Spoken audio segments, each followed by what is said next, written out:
సూచనగాను జ్ఞాపకార్థముగాను ఆనవాళ్ళను ఉంచటం అన్నది ఇశ్రాయేలీయుల్లో ఉంది.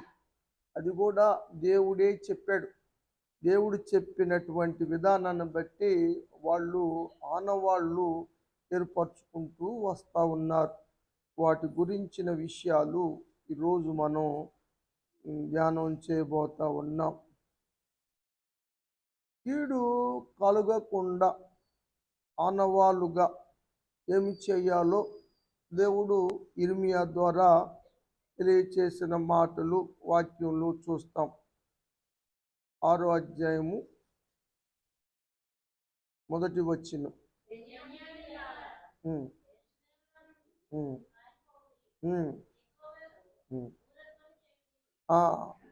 బూరవ ధ్వని చేయండి.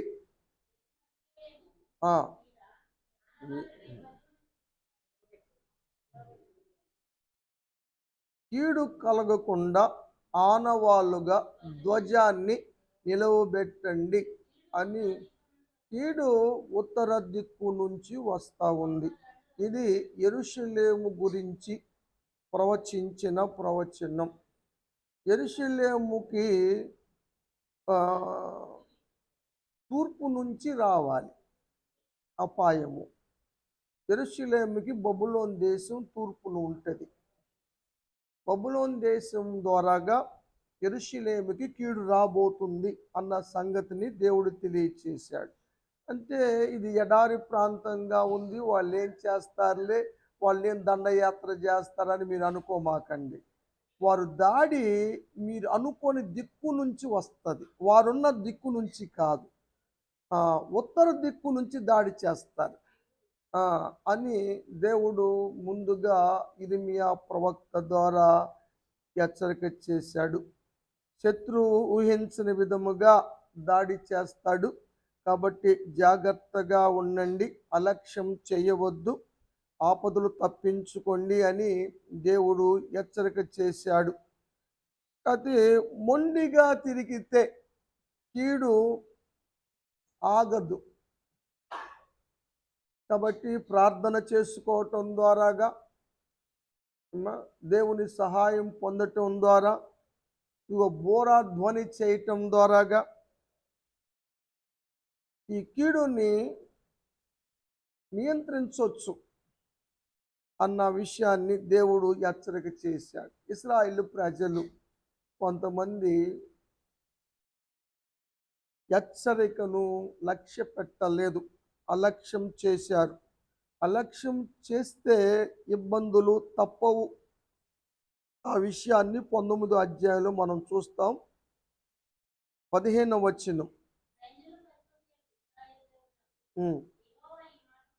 దేవుడు ఏమి చెప్తున్నాడంటే, జనులు దేవుని మాటను సరిగా అర్థం చేసుకోలేకపోతున్నారు, వినకలేకపోతున్నారు, మొండికి తిరుగుతున్నారు. ఏమైద్దిలే, చేయకపోతే ఏమైద్దిలే అన్నటువంటి జిజ్ఞాసులు ఉన్నారు. ఇదంతా టేక్ ఇట్ ఈజీ అన్నట్టుగా ఉంటా ఉన్నారు. పెద్దగా భయపడటం లేదు, పెద్దగా లక్ష్య పెట్టడం లేదు. జరిగినాక నెత్తి నీరు మొత్తుకోవటం ఎందుకు, జరగక ముందే మొండికి తిరక్కోకుండా చెప్పిన మాట హెచ్చరిక పాటించటము ఎంతైనా మంచిది కదా. మొండికి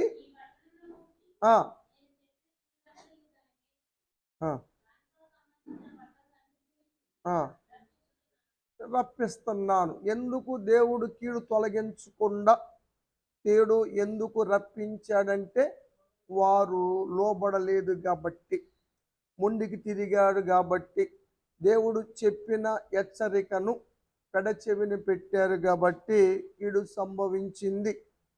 యెరూషలేము మీదకి దండయాత్రలు జరిగినాయి, మొత్తం పోగొట్టుకున్నారు, చాలా కీడు జరిగింది. ఆ విషయాలు మనకు తెలుసు. 36వ అధ్యాయంలో కూడా ఇలాంటి మాట మనం చూస్తాం. 31లో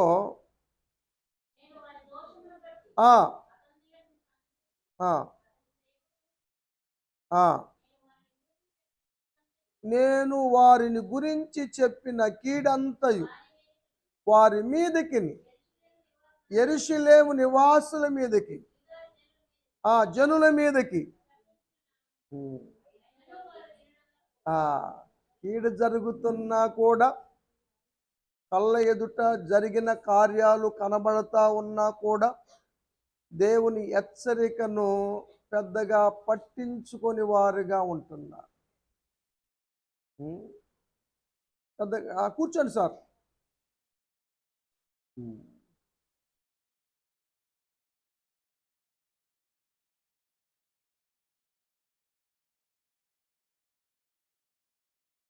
కాబట్టి దేవుని యొక్క వాక్యము హెచ్చరిక చేసినప్పుడు, ప్రవక్త ద్వారా దేవుడు తెలియచేసినప్పుడు, ఏందిలే ఆయన లెక్క చేసేది, ఆయన మాట వినేది ఏంటిలే అనుకుంటే నష్టపోతారు.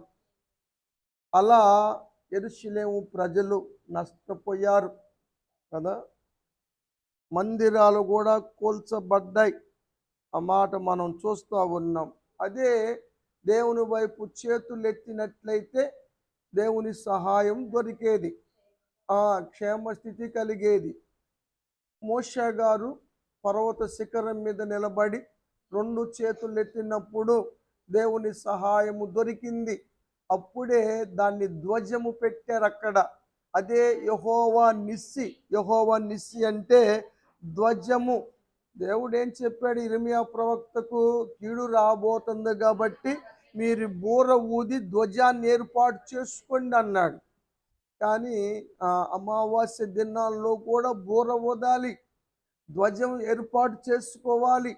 అప్పుడే కీడులు జరగవు, కీడులు తొలగిపోతవి. లెక్కలేనితనముగా ఉంటే సమస్యలు తెచ్చుకునేవారుగా ఉంటారని ఇర్మియా చెప్పిన విధానాన్ని బట్టి మనం చూస్తూ ఉన్నాం. జరిగిన సంగతులను బట్టి అయినా సరే చాలామంది అర్థం చేసుకోలేకపోతున్నారు. పాపములు చేసి ముప్పు తెచ్చుకుంటున్నారు. అలాంటి వారికి కూడా దేవుడు ఆనవాలుని ఏర్పాటు చేశాడు. బలిపీఠానికి ఒక ఆనవాలు ఏర్పరచమని దేవుడు మోషేకి చెబితే, మోషే గారు అహరోనుకి చెప్పాడు బలిపీఠానికి ఒక ఆనవాలు చేయమని. ఎవరికన్నా ఐడియా ఉందా? బలిపీఠానికి చేయబడిన ఆనవాలు మనసు పొరల్లో ఉంది, కొంచెం బయటికి లాగండ్రా. ఏమ్మా? కాదు, మోషేతో చెప్పాడు. మోషే అహరోనుకి చెప్పాడు బలిపీఠానికి ఆనవాలుగా. ఎందుకు ఆనవాలు చేయొచ్చింది? పాపం చేసిన వారు చచ్చిపోయారు. మీకు ఉదాహరణ చెప్తున్నాను. 250 మంది కాలిపోయారు.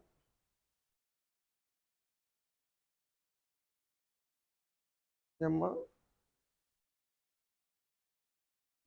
ఏమిటయ్యా వాళ్ళు చేసిన పాపం అంటే, తమను నడిపిస్తున్నటువంటి మోషే అహరోనుల మీద విరోధముగా మాట్లాడారు. మోషే సాగిలపడ్డాడు కానీ దేవుడు ఊరుకోలేదు. కనీసం దైవజనుడు అంటే భయం లేకపోయినా దేవుడన్నా భయం ఉండాలిగా. ఆయన ఎవరు? దేవుని సేవకుడు, నేను నియమించిన వాడు, నా ప్రవక్త, నా మాటలు తెలియచేసేవాడు, నేను చెప్పిన హెచ్చరిక చేసేవాడు. అంత టేక్ ఇట్ ఈజీగా ఆయన్ని దూషించటం, మాట్లాడటం తప్పు కదా అని దేవుడు హెచ్చరిక చేశాడు.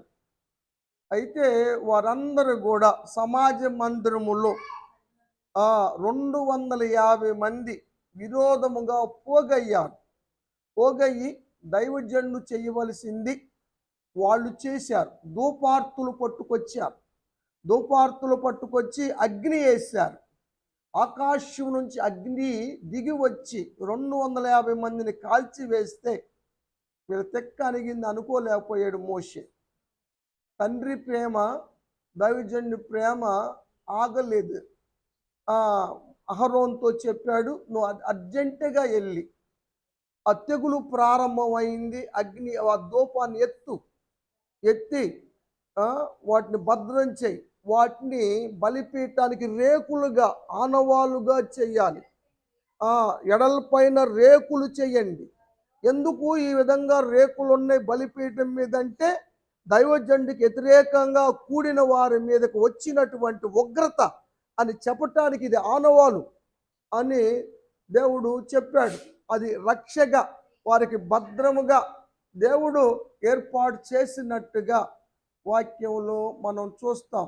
అయినా కూడా దేవుడు శాంతించలేదు. తెగులు ప్రారంభించబడింది. 14,700 మంది చచ్చిపోయారు.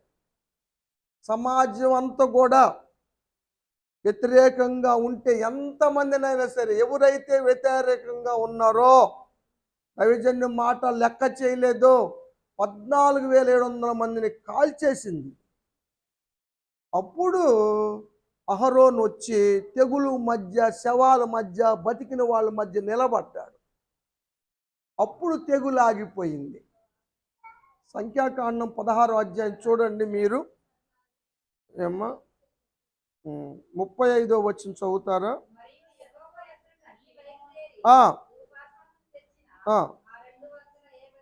250 మందిని కాల్ చేసింది. ఏంటి వాళ్ళు చేసిన తప్పు? వాళ్ళు చేసిన పాపము దైవజనుడికి వ్యతిరేకంగా కూడటం. ఆయనేమల్లా వాళ్ళు అభిరాము, దాతాను, కోరహులు వారిని రెచ్చగొట్టారు. వారి మాటలని నిజంగా సంఘాల్లో రెచ్చగొట్టే వాళ్ళు ఉంటానే ఉంటారు.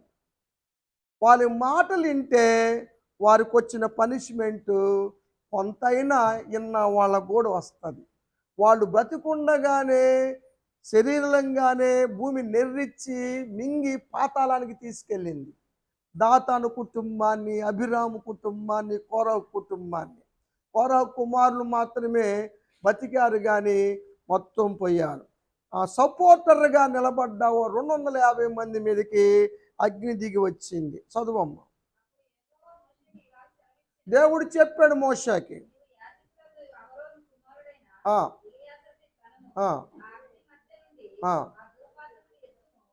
కాల్చివేసిన ధూపార్తిని ఎత్తండి పైకి. ఈ ధూపార్తులు ఉన్నాయే అవి పవిత్రమైనవి, శుద్ధి అగ్ని ద్వారా శుద్ధి చేయబడ్డాయి.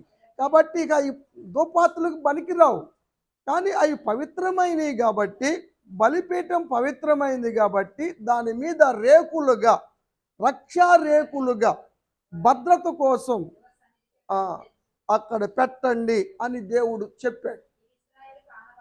ఇది ఆనవాలు, ఇది గుర్తు వాళ్ళకి. ఎందుకురా ఇలా జరిగింది, ఏంటి కథ అంటే రాబోయే తరానికి కూడా తెలుసుకుంటానికి జ్ఞాపకార్థముగా దేవుడు చెప్పాడు. అయినా కూడా అక్కడ తెగులు ఆగలేదు. చదువమ్మ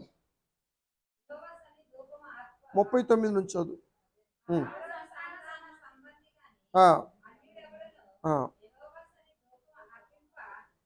దేవుడి సన్నిధిలో దేవుడు ఎవరికైతే అప్పగించాడో ఆయనే చేయాలి.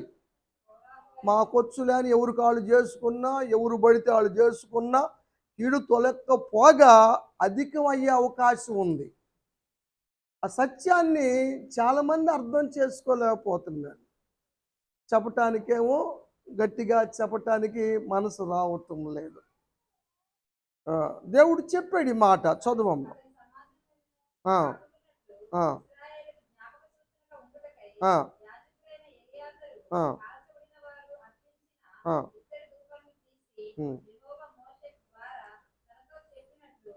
చెప్పినట్టుగా అక్కడ బలిపీఠానికి రేకులు చేశాడు. 41 చదువు.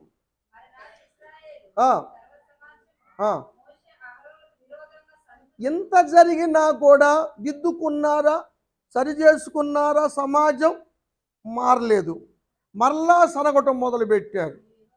ఈయనంటే ఏమైందంట, అనవసరంగా గాలి చేశారు, వాళ్ళ కుటుంబాలేమో అగ్ని పాతాళానికి వెళ్ళిపోయినాయి, వీళ్ళేం కాలిపోయారు అని మరలా సనగటం మొదలుపెట్టారు.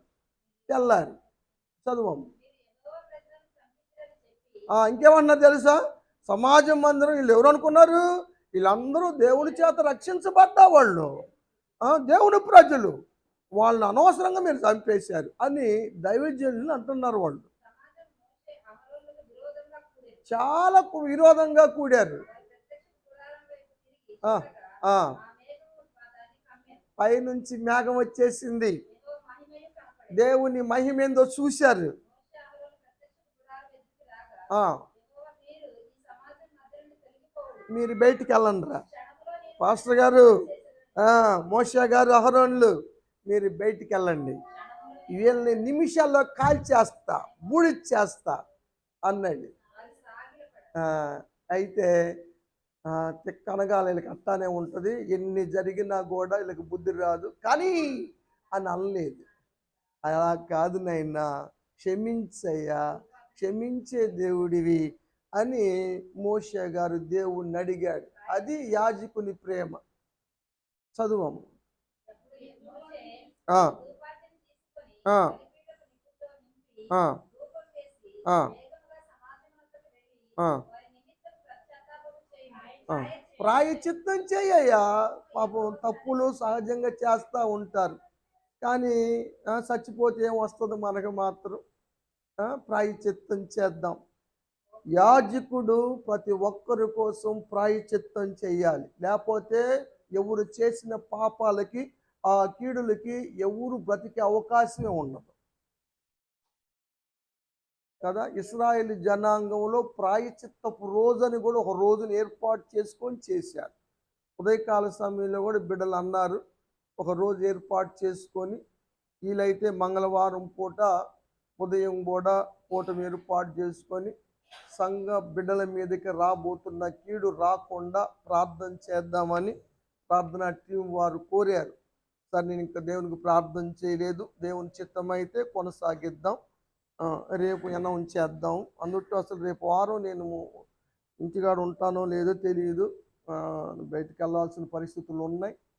సాధ్యమంత వరకు కూటాలు జరపటానికి చూస్తాను. 6వ తారీఖు మీది, 5వ తారీఖు పెట్టుకోగలవు ఇంటికాడ. ఆ రోజు పుట్టినరోజు అయితే 5ని పెడతామేందంట, అడ్జస్ట్మెంట్ కోసం 6వ తారీఖు నేను ఉండకపోవచ్చు. సాధ్యమంతా ఉండటానికి ప్రయత్నం చేస్తా, లేకపోతే మరి మీరు ఇబ్బంది పడతారని, లేకపోతే ఎవరైనా పాస్టర్ గారిని ఏర్పాటు చేయమని చేస్తా. ఆలోచించుకో, రేపు చెప్పు నాకు ఏ సంగతి. 5ని పెట్టమంటే ఇంటికాడ పెట్టేస్తా. చాలా పనులు ఉన్నాయి.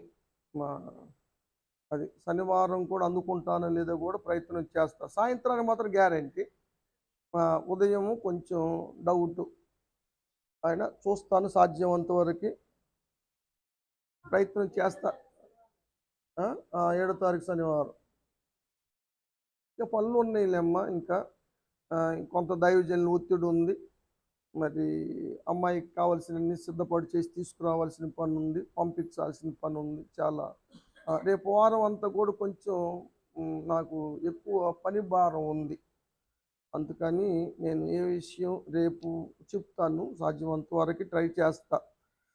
పెద్ద అమ్మాయిని అన్నా రమ్మని చెప్తాను, పెద్ద అమ్మాయి వచ్చితే పెద్ద అమ్మాయి ఉన్న జరుపుతుంది. సరే, అమ్మాయికి ఫోన్ చేస్తాను రేపు, ఆ విషయాలు చూస్తాను. సరే, ఏదేమైనా కూడా అప్పుడు యాజకుడు నిలబడ్డాడు, వారి మధ్యన, తెగుళ్ళ మధ్యన యాజకుడు నిలబడ్డాడు. యాజకుడు నిలబడకపోతే సమాజాన్ని నిమిషాల్లో కాల్చేస్తాడు దేవుడు. మోషే అడ్డుపడపోతే అందరూ కాలిపోయేవాళ్ళు. దేవుని కోపం బయలుదేరింది, తెగులు మొదలైంది.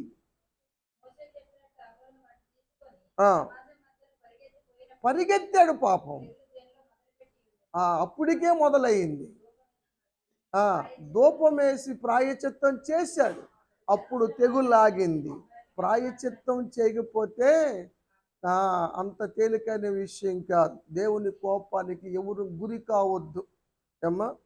ఎవరి అభిప్రాయాలు వాళ్ళు ఉంచుకోండి, అంతేగాని ఒకళ్ళకొకళ్ళు కూడమాకండి, ఒకళ్ళకొకళ్ళు ఇదిగా చేసుకోమాకండి. విరోధమైనటువంటి విధానాలు ఉంటే మీరు చూసారా, చేతబడి చేసేవాళ్ళు కూడా విరోధంగా ఉంటుంది, పనిచేయదు. వాళ్ళతో మంచిగుంటేనే అది పనిచేస్తుంది. మీరు మంచిగా ఉంటేనే మేము చేసే ప్రార్థనలు పనిచేస్తాయి.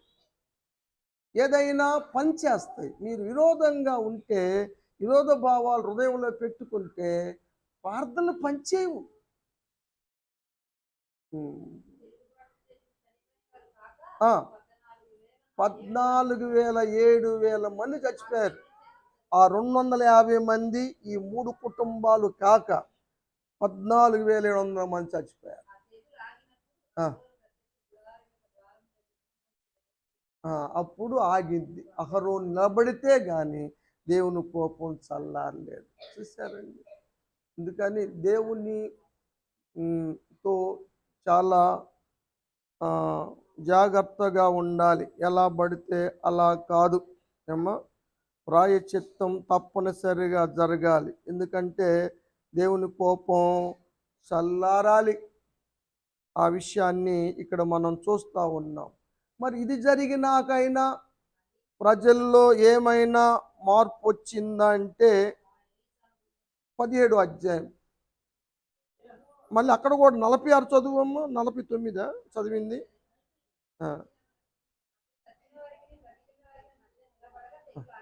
ఆ! ఇంకొంచెం 17 అధ్యాయంలో కూడా చూస్తే మళ్ళీ తిరుగుబాటు చేశారు. 10 చదువు. 17, 10. మళ్ళా తిరుగుబడ్డారు. వాళ్ళు కాపాడబడటానికి అహరోను కర్రను తీసుకొచ్చి ఆనవాలుగా అక్కడ పెడితే గాని సమాజం బ్రతకలేదు. ఆ ఆ కాబట్టి దేవుని శక్తిని గమనించండి. దేవుని కోపానికి గురి కావద్దు. దైవజనులు మేలు చేసేవాళ్ళే కానీ కీడు చేసేవాళ్ళు కాదు. సాధ్యమైనంత వరకు మరి కాపాడే ప్రయత్నం చేస్తారు, సహాయం చేస్తారు, వాళ్ళకు చూపించిన విషయంలో పోరాడతారు. దాని విషయంలో టేక్ ఇట్ ఈజీగా తీసుకుంటే ఎవరు ఏం చేయలేరు. రాహాబు ఏగువారుగా వచ్చినటువంటి వారికి మేలు చేసింది. మేలు చేసి వారి ప్రాణాలు కాపాడి, అయ్యా మరి నేను మీకు మేలు చేశాను కదా, మరి నాకు నా కుటుంబానికి మేలు చేస్తారని అడిగింది. అది చాలా మంచి విధానం. ఇడు చేసి మేలు చేయమని అడగటం కాదు, కానీ మేలు చేసి నేను మీ కొరకు మేలు చేశాను కాబట్టి మీరు కూడా నాకు మేలు చేయాలి అని అడిగింది. కాబట్టి వాళ్ళు కూడా భద్రత కల్పించారు. రక్షణ కొరకు గుర్తుగా ఒక ఆనువాలుగా తొగటోళ్ళు కాదు, తొగరు తొగరి దారం అంటే ఎర్రని దారం, తొగరు అంటే ఎరుపు అని. ఎరుపు దారాన్ని ఇచ్చి నీవు నాకు చేసిన సహాయం ప్రకారం ఏ కిటికీలో నుంచి అయితే మమ్మల్ని దించావో కాపాడావో అదే కిటికీకి కట్టు, తర్వాత నీ కుటుంబాన్ని చేర్చుకో, బయటికి రావద్దు. బయటకు వస్తే మేము ఉత్తరవాదులం కాదు, మేము నిర్దోషులమే. మీరు మా మాట వింటే మేము నిర్దోషులం, వినకపోతే మేము దోషులం కాదు, మీరే దోషులు అవుతారు, మాకు సంబంధం లేదు ఇక అని వాళ్ళు చెప్పారు. ఆ విధంగా ఆమె కిటికీకి దారము కట్టడం ద్వారా ఆమె నశించిపోలేదు. వారి కుటుంబం మొత్తం కాపాడబడింది, ఆశ్రయించబడింది, మేలు జరిగింది. అది రక్షణ కొరకు ఇవ్వబడినటువంటి ఆనవాలుగా ఇశ్రాయేలు ఎరుకో గోడలను కూల్చివేసినప్పుడు ఎరుకో పట్టణాన్ని కాల్చివేసి బూడి చేసినప్పుడు రాహాబు కుటుంబాన్ని మాత్రమే వారు తప్పించారు, కాపాడారు. వారికి కూడా మరి ఇప్పటికీ రాహాబు సంతతి వారికి ఉన్నారు అని చెబుతా ఉన్నారు కదా. ఇశ్రాయేల్ వంశంలోకి చేర్చబడింది రాహాబు. వేశ్య అయినా కూడా సల్మాను అన్న ఆయన వచ్చాడు. ఆ వచ్చిన వేగువారిలో ఆమె మంచితనాన్ని చూసి పెళ్లి చేసుకున్నాడు. వేశ్యని పెళ్లి చేసుకున్న వాళ్ళు ఇద్దరు ఉన్నారు బైబిల్లో కదా. ఎవరైనా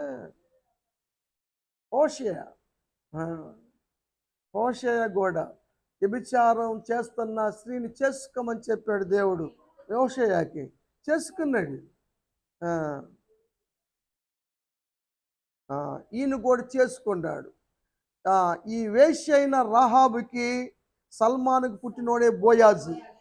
ఆ, బోయాజు కూడా రూతుని చేసుకున్నాడు. వారి వంశంలోంచి దావీదు పుట్టాడు. దావీదులో నుంచి యేసు ప్రభువు ఇచ్చాడు కదా. ఆ, మనకున్నే కానీ భేదాలు దేవునికి లేవు. ఉం? దేవుని దృష్టిలో అందరూ సమానులే. యోర్దాను దాటాలన్నప్పుడు, వారికి అడ్డం వచ్చినప్పుడు యాజకులు ఎంత అవసరమో ఇశ్రాయేలు గుర్తించారు. యాజకులు అరిపాదాలు యోర్దాను నీళ్ళకు తగిలితేనే యోర్దాను నీళ్లు ఎగువకి దిగువ కాకుండా ఎగువకు ప్రవహించి రాశిలాగా మిగిలినవి కదా. వారు సర్వ సమాజము అద్దరికి చేరేదాకా యాజకులు నిలబడ్డారు కదా. మీ సమస్యలు ఒడ్డు చేరేదాకా మీరు నిలబడాలి. వాళ్ళ మీద కొనుక్కుంటే ఎలాగా?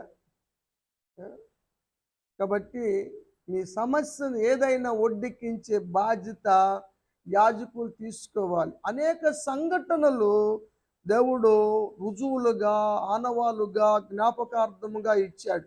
అరే బాబు, ఒక్కొక్క గోత్రానికి ఒక రాయి తీసుకురండి రా, 12 రాళ్ళు తీసుకురండి, వాటిని నాటండి ఇక్కడ. ఎందుకు అని అడుగుతారు. ఇగో దేవుడు ఈ విధంగా కార్యం జరిగించాడు. ఇది ఆనవాళ్ళు, ఈ రాళ్ళే ఆనవాళ్ళు. దేవుడు ఆ విధంగా గొప్ప కార్యాన్ని చేశాడని వాక్యంలో మనం చూస్తూ ఉన్నాం. చాక్లెట్లు ఏంటి వాళ్ళకి సపరిస్తా ఉంటారు గొడవ చేయకుండా.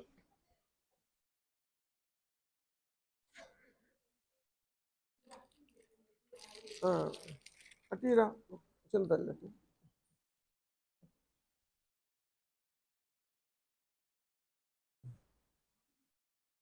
సరే, మంచిది.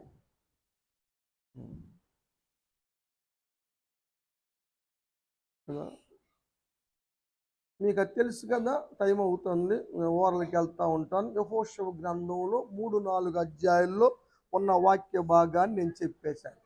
దావీదుకు కూడా తండ్రి అయిన యెషయి ఒక ఆనవాళ్ళు తీసుకురమ్మని చెప్పాడు. దేనికి? ఏం ఆనవాళ్ళు తెమ్మన్నాడు? ఎవరి దగ్గర నుంచి తెమ్మన్నాడు? చెప్పండి, ఏమా కథ?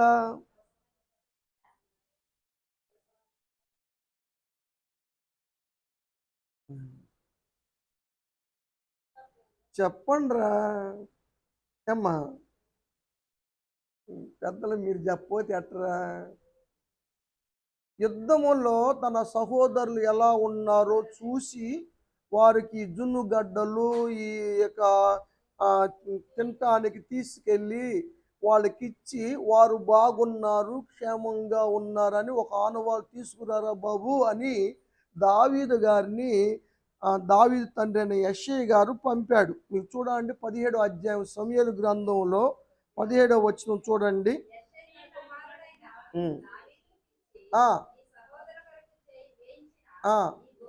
వేయించిన గోధుమలు, రొట్టెలు, తొందరగా ఎల్లు, జున్ను గడ్డలు తీసుకెళ్ళి సహస్రాధిపతి 100 మీద ఒకడు ఉంటాడు కదా, ఆఖరికి దావీదు కూడా సహస్రాధిపతి అయ్యాడు.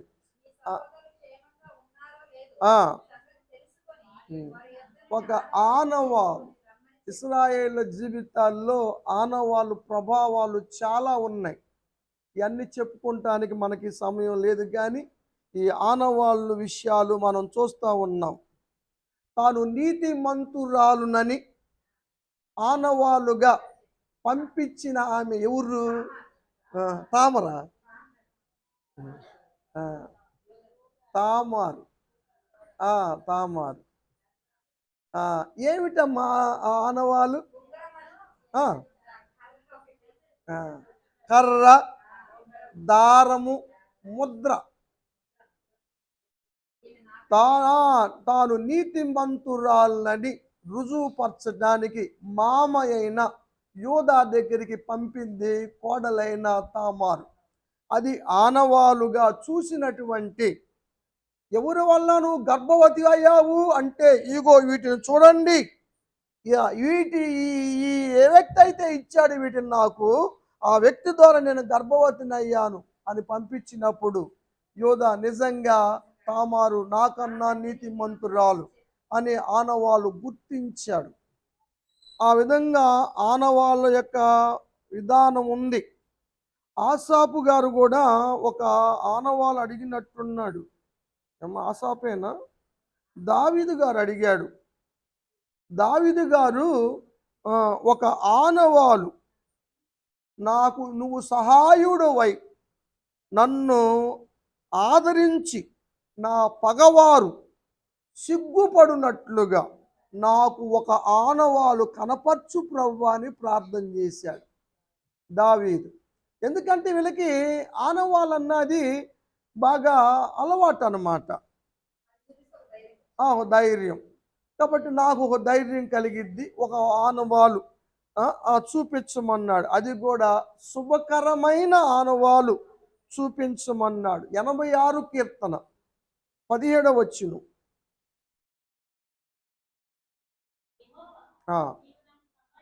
నువ్వు నాకు సహాయకుడవై నన్ను ఆదరించుచున్నావు, నా పగవారు సిగ్గుపడునట్లు శుభకరమైన ఆనవాలు నాకు కనపరచు ప్రభువా అని దావీదు ప్రార్థన చేస్తే, దావీదుకి దేవుడు శుభకరమైన ఆనవాల్ని దయచేశాడు. 130 బావగారు చేద్దామా? బావగారు చెప్పండి. వందనాలు. వందనాలండి. లోడాలకి సరే. ప్రేమపురవ దయల్మా తండ్రి నరసింహరావు గారిని జ్ఞాపకం చేసుకుని దీవించండి. లోడ్ తీసుకుని కాకినాడ వెళ్తా ఉన్నారు. తోడేడుగా ఉండండి. బిడాస్థాలం మీ హస్తం ఉంచి నడిపించండి. మార్గాలు సరళం చేయండి. ఏ అపాయాల ప్రమాదం లేకుండా సహాయం చేయండి. ఏ అమావాస్య శక్తుల ప్రభావం లేకుండా సహాయం చేయండి. బిడ్డ మంచిగా వెళ్ళటానికి, అన్లోడ్ అవటానికి, కిరాయిలు రావటానికి, మళ్ళీ దగ్గర లోడ్ దొరకటానికి, క్షేమంగా సురక్షితంగా వచ్చే భాగ్యం దయచేయమని, ప్రతి ఆటంకాన్ని దూరపరచమని యేసు పరిశుద్ధ నామములో అడిగి వేడుకుంటున్నాను తండ్రి. ఆమేన్. వందనాలండి.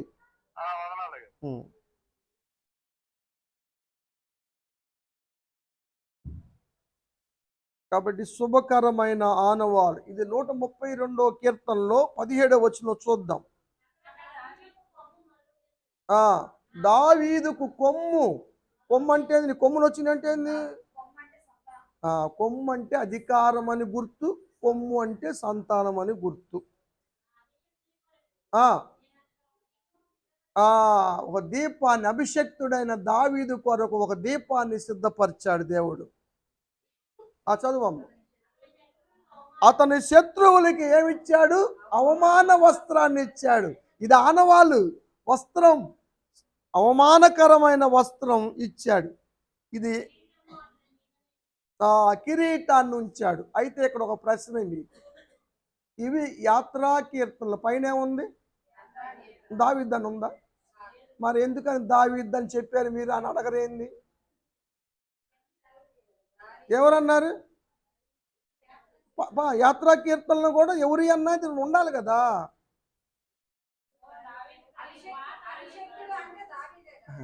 కాదు కాదు, ఆ కింద చూడండి లాస్ట్లో, ఈ యాత్రా కీర్తన మాత్రమే దావీదుది. అందుకని చెప్పా, ప్రతి దానికి ఆధారాలు ఉన్నాయి ఏమ్మా. అదేలేమ్మా, అర్థమైంది. కాబట్టి దేవుడు ఆ విధంగా ఆనవాళ్ళు చూయించాడు కదా. సాతానుడు సంహారకుడు ఐగుప్తీయుల్ని హతము చేయటానికి దేవుడు అనుమతించినప్పుడు, దేవుడు ఐగుప్తీయులను శిక్షించటానికి ఐగుప్తు దేశ సంచారం చేసినప్పుడు, మీరు నశించకుండా ఉండునట్లుగా ఆనవాలుగా మీ గడపల మీద నిలువు కమ్మీలకు, అడ్డం కమ్మీలకు పస్కా రక్తమును పోక్షించమన్నాడు దేవుడు.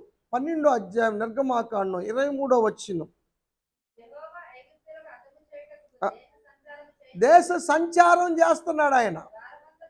ద్వార బంధకములు ఉన్నాయి, వాటి మీద పైకం మీద నిలువుకం మీద రక్తము ఆనవాలుగా ఉంటే అది చూసి ఆ ఆ తలుపుని దాటిపోతాడు, ఇంట్లోకి ప్రవేశించడు, సంహారకుడు ఇంట్లోకి రాడు, స్వరనివ్వడు దేవుడు.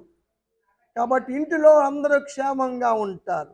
ఆ ఆనవాలు లేనటువంటి పస్కా రక్తపు గుర్తు లేనటువంటి ఇళ్లలోకి సంహారకుడు వెళ్ళి ఆ ఇంట్లో తొలి సంతానాన్ని హతము చేస్తే మరణ ఘోష పుట్టింది కదా. కాబట్టి మన ఇళ్ళ మీద ఏమ్మా ఆనవాళ్ళు ఉండాలి. యేసు రక్తమే. కొన్ని గృహాలకు చెప్పాను నేను, మరీ ఎక్కువ శోధనున్న గృహాలకు చెప్పాను, ఆనవాళ్ళుగా రాసుకోండి, పెట్టుకోండి, ఇది తప్పనిసరిగా ఇలా చేయండి అమ్మా అని. కొంతమంది చేసుకున్నారు, కొన్ని తగ్గినాయి, వాళ్ళకి కూడా కొన్ని ప్రాబ్లమ్స్ పోయినాయి. కాబట్టి చేస్తే మేలు జరుగుతుంది అన్న విషయాన్ని మనం చూస్తూ ఉన్నాం. ఇంకా రక్షకుని ఆనవాలు గురించి కూడా దేవుని దూత, ప్రభు దూత గొర్రె కాపుర్లకు చెప్పిన సంగతి మనకు తెలుసు కదా. ఏ సంహారకుడు కానీ మరి కూటమి ఏర్పాటు చేసుకున్నటువంటి మైసూర్ గారి కుటుంబం మీదకి వెళ్ళకుండా దాటిపోవునట్లుగా దేవుడు సహాయము చేయను గాక. వచ్చిన మనందరికీ, మన కుటుంబాలకి, మన బిడ్డలకు కూడా దేవుడు కాపుదలగా ఉండును గాక. సంహారకుణ్ణి దూరపరచును గాక. బిడ్డల చుట్టూ కూడా కంచి వేయును గాక. అందరూ స్టేటస్ పంపే కదా, కంచి వేయమని దేవునికి స్తోత్రం. అందరికీ క్షేమం ఉండును గాక. మీకు పంపిన స్టేటస్ను దేవుడు దీవించి దాని ప్రకారం మీకు క్షేమాన్ని దయచేయును గాక. దేవుడు చేస్తాడు. కాబట్టి ఆనవాళ్ళు మన జీవితంలో చాలా మంచివి. 2వ అధ్యాయం లోకాసు వార్త చదివేస్తున్నారు, 8వ అధ్యాయం 8 నుంచి చదువమ్మా, 10 చదువుతున్నాం అనుకోండి. గొర్రెల కాపర్లు ఉన్నారు, పొలములో ఉన్నారు, మందన కాస్తా ఉన్నారు. ప్రభు దూత వచ్చాడు, నిలిచాను. ప్రభు దూత అంటే ఎవరు?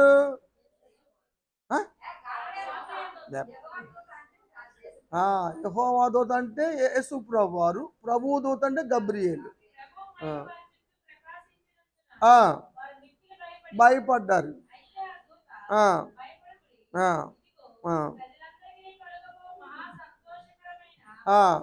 శుభవర్తమానము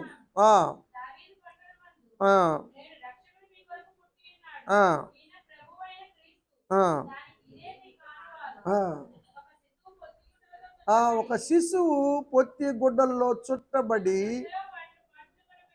ఏంటి అంటే క్రిస్మస్ ఆనవాలు, కొత్త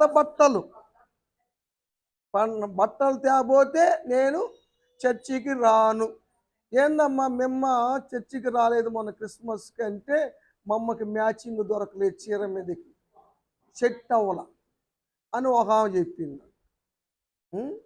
మరి మీ అబ్బాయి రాలేదేమని తెచ్చిన ప్యాంటు పొడుగు అయిందంట, లూజుగా ఉందంట, స్నేహితులు ఎగతాళి చేస్తాను రాలేదంట. మరి మీ నాన్న ఎందుకు రాలేదురా? మాంసం తీసుకొచ్చాడు, వండి తిన్నాక వెళ్దాంలే, ఆమె నన్ను లోపు రాలేమా అన్నాడు. అది క్రిస్మస్ అంటే సున్నాలు వేసుకోవటం, డెకరేషన్ చేసుకోవటం, కొత్త బట్టలు తీసుకోవటం. అరే లోకరక్షకుడే పొత్తి గుడ్డలలో పండుకుంటే మనకేమైందిరా? ఆర్భాటాలు ఎందుకురమ్మా? ఏమన్నా ఉండాలా? సరేనమ్మా. మీకు ఒక విషయం తెలుసా? క్రీస్తును సైతము మింగివేయాలని సాతాను ఎంత ప్రయత్నం చేశాడో యోహాను భక్తుడు రాస్తాడు, 12వ అధ్యాయం ప్రకటన గ్రంథం 1వ వచనం చూడండి. ఇది ఒక సూచన. సూర్యుని ధరించిన స్త్రీ ఆ, ఆమె గర్భవతిగా ఉంది. 4వ వచనం చదువమ్మ, టైం అయింది. ఇప్పటికే 30 గంట అయిపోయింది వాక్యం. ఉమ్. దాని శక్తి ఎంతో తెలుసా? ఆకాశంలో నక్షత్రాలు 3 వంతుల్ని పులిసివేయగలిగిన శక్తి సాతానుకుంది. ఏంటి? తోకలో, ఆ ఘట సర్పం యొక్క తోకలో ఇంతకీ ఘట సర్పం ఎవరికి ఆనవాలు? సాతానికి. ఘట సర్పము సాతానికే ఆనవాలు. దానికి అంత శక్తి ఉంది. ఏంటి దాని ప్రయత్నం? ఆ స్త్రీ కనబోతున్నటువంటి శిశువుని మింగే ప్రయత్నం. ఎప్పుడు కంటదా, ఎప్పుడు మింగుదామని.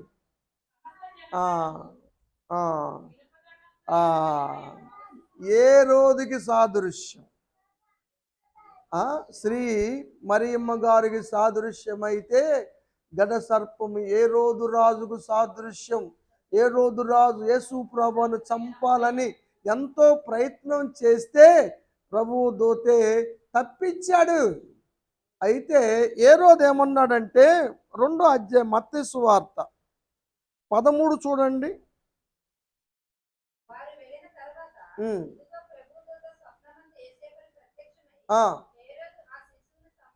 ఏ రోజు రాజుగారు ఆ శిష్యుని చంపబోతున్నాడు.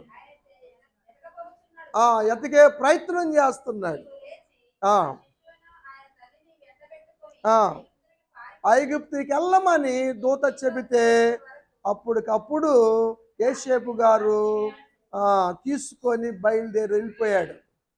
తర్వాత జ్ఞానులు తన్ను మోసం చేశారని గ్రహించినటువంటి ఏ రోజు జ్ఞానులు వచ్చి ఎన్ని రోజులైంది? ఎప్పుడు వచ్చారు? పుట్టిన 2 సంవత్సరాలకు వచ్చారు వాళ్ళు. కాబట్టి 2 సంవత్సరాల పిల్లల్ని చంపేయమన్నాడు. 2 సంవత్సరాల పిల్లల్ని చంపేశారు. వేల మంది చచ్చిపోయారు. రామాలో అంగలార్పు. ఇది ప్రవచనమే, ఇది ప్రవచనమే. రాహేలు తన పిల్లల కోసం ఏడ్చింది, ఓదార్పు పొందకపోయింది అని ఇర్మియా రాసిన ప్రవచనం ఇది. అప్పుడు జరిగింది. యేసు ప్రభు వారు పుట్టినప్పుడు జరిగింది. ఆ ఘట సర్పము మింగివేయాలని ప్రయత్నం చేసింది. లోక రక్షకుణ్ణి కూడా కబలించాలని ఎంతో ప్రయత్నం చేసింది. నువ్వెంత, నేనెంత? అవును. 31వ అధ్యాయం ఇర్మియా గ్రంథం 15వ వచనం. దేవుడు సెలవిచ్చాడు. రామాలో అంగలార్పు వినపడుచున్నది, మహారోదన ధ్వని వినపడుతుంది. రాహేలు తన పిల్ల గురించి అంగలారుస్తుంది. ఇదే ఇర్మియా ప్రవచనం. అది యేసు ప్రభువు వారు పుట్టినప్పుడు జరిగింది కదా. కాబట్టి ఆనవాళ్ళు ఉన్నాయి, హెచ్చరికలు ఉన్నాయి, కీడులు ఉన్నాయి, కీడులు తొలగే మార్గాలు ఉన్నాయి. కాబట్టి వీటన్నిటిని గమనించుకుందామండి. ఈరోజు అమావాస్య దినం కాబట్టి సాతాను ప్రభావం ఎక్కువగా ఉంటుంది. కాబట్టి మనం దేవుని సన్నిధికి వచ్చి ఆశాపు రాసినట్లుగా అమావాస్య దినం మీరందరూ మందిరానికి రావాలి. ఏం ఓదాలి? కొమ్ము ఓదాలి.